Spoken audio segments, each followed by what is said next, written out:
money is to be in those chips, right? There'll be no more cash. And this is given me straight from Rockefeller himself. This is what they want to accomplish. And all money will be in your chips.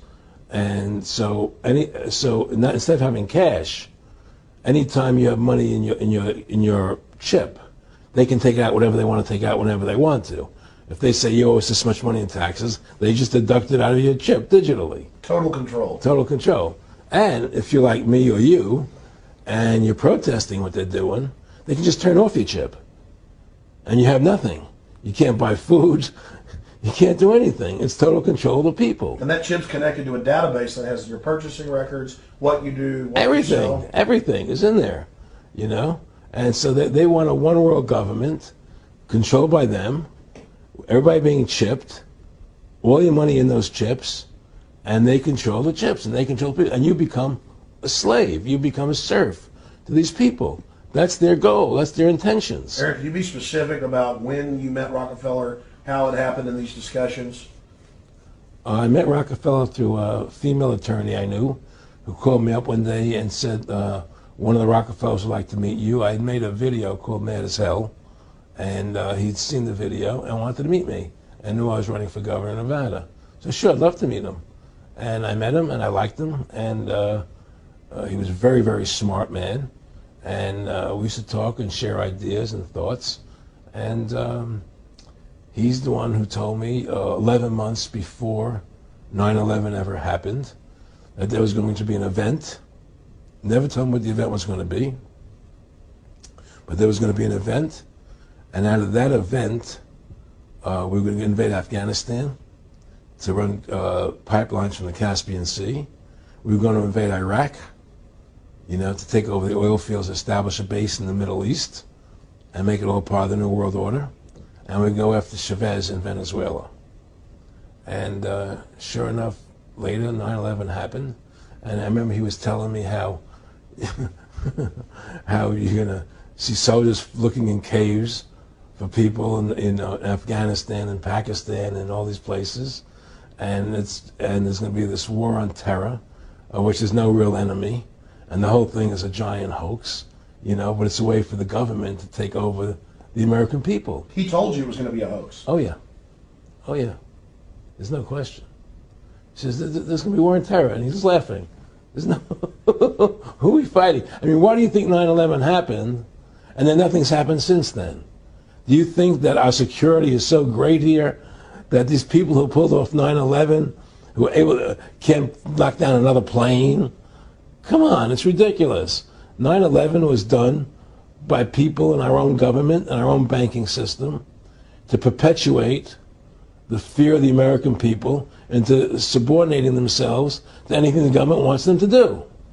That's what it's about, and to create this war, this endless war on terror. And that's why and that was the first lie.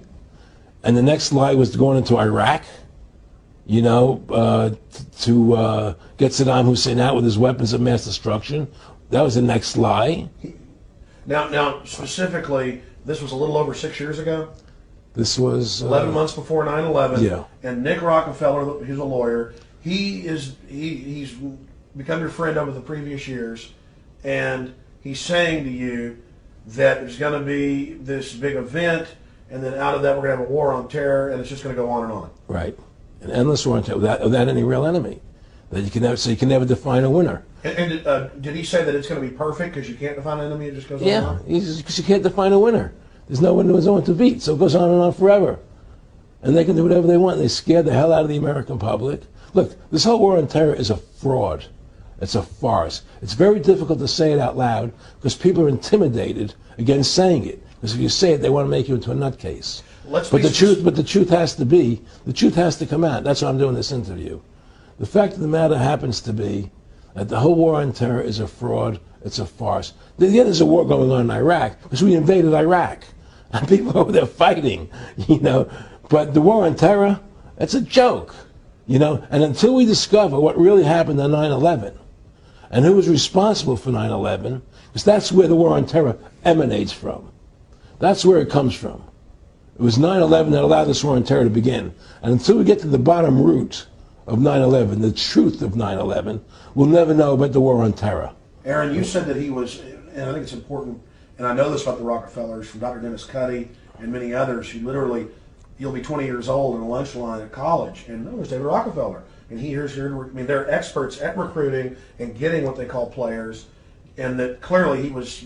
I mean, I want to make it specific and just get you to reiterate what you said last night about you got 30% of the vote, you were having an effect, you made mad as hell. They knew that you'd started the Constitution Party. Yeah. They knew that you were somebody who was taking action and getting things done. You'd already made some big films, had a lot of other successes. Right. So they were trying to recruit you, and didn't it come down to the point of, hey, we are here to recruit you, and don't worry, your chip's going to say, don't mess with us. You know, this guy's don't touch. Yeah, yes, that did happen. I was definitely being recruited, but it's more subtle than that. Well, in your words, just go through the process, and then what he said. Well, what it is remember we were friends, and we used to go to my house a lot. We'd have dinner, we'd talk, and he'd tell me about business investments I get involved in, you know, or they would help me with this business investment or that business investment.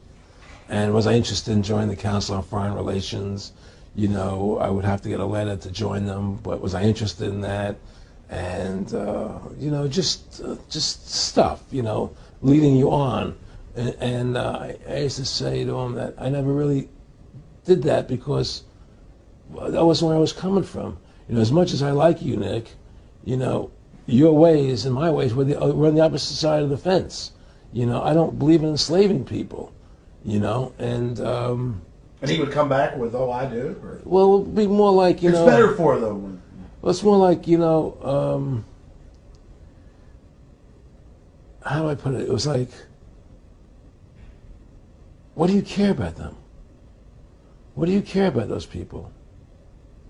What difference does it make to you? Take care of your own life. Do the best you can for you and your family. What do the rest of the people mean to you? They don't mean anything to you. They're just serfs. They're just people.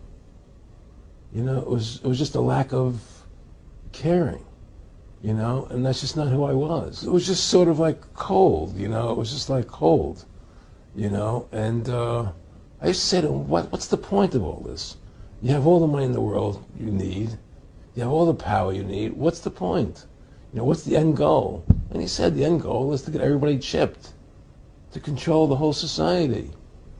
To have the bankers, the elite people, you know, the bankers and some governor controlling the world. And I said, do all the people in the Council on Foreign Relations believe this way you do? He said, no. You know, most of them believe they're doing the right thing. A lot of them believe it's better off being socialistic. You know, we have to convince people that that socialism is really capitalism. Because America's becoming a socialist country. It's a communist country today. Well, one of the things they told me was that he was at the house one night, and we were talking, and he started laughing. He said, "Aaron, what do you think women's liberation was about?" And I said, I had pretty conventional thinking about it at that point. I said, I think it's about women having the right to work, getting equal pay with men, just like they won the right to vote, you know? And he started to laugh. He said, "You're an idiot." And I said, "Why am I an idiot?" He said, let me tell you what that was about. We, the Rockefellers, funded that. We funded Women's Lib, you know? And we're the ones who got all over the newspapers and television, the Rockefeller Foundation. He says, and you want to know why? He said, there were two primary reasons. And one reason was we couldn't tax half the population before Women's Lib. And the second reason was now we get the kids in school at an early age. We can indoctrinate the kids how to think. It breaks up their family. The kids start looking at the state as the family, as the school, as the officials, as their family, not as the parents teaching them. And so those are the two primary reasons for Women's Lib, which I thought up to that point was a noble thing. You know, when I saw their intentions behind it, where they were coming from when they created it, the thought of it, I saw the evil behind what I thought was a noble adventure.